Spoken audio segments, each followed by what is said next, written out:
So the last part of this diagram that I really want to show to you and impress upon you is that they do represent something. It's not just a weird kind of diagram that doesn't mean anything.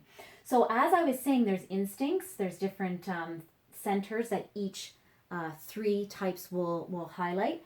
Now these lines represent when we're stressed or when we feel secure, we act in different ways. And sometimes if we're a certain type, we act like other types. So we might be mistyping ourselves, or we might find others mistype us because they see something in us that maybe we're really healthy, we're in a really good place, and they're like, hey, you're a perfectionist? I thought you're fun. You love to have a great time. Because maybe you're in a really good place right now, and that's where a 1 will go, is to the adventure. They'll show the fun side of their personality. When they're stressed, they're going to go to the 4, which is the individualist. They're the romantic, they're the feeler. They get kind of lost in their feelings. So a perfectionist might then tend to say, I'm feeling a lot of things here, and I'm kind of getting lost in those feelings when they're stressed.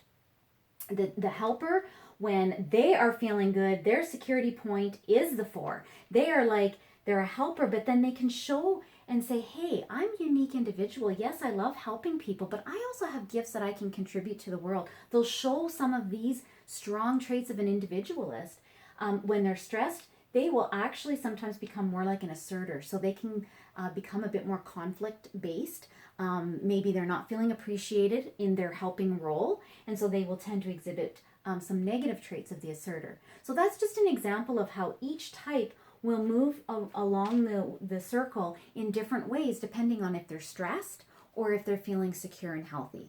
So that is just a little brief overview of how these different types are all connected. So I would encourage you to go to the other resources that are in this module that talk about, especially the one that talks about the lookalike types. Because in lookalike types, again, you're going to see how they kind of all seem somewhat similar, and they're also very different. And that will help you type yourself and to know what is your dominant type and what is maybe not your dominant type. The next tutorial I will get into will be about how where you're situated on the wheel, how each type also changes depending on, you might have a wing. You might have an element of one of the other types. But we'll get into that in another tutorial.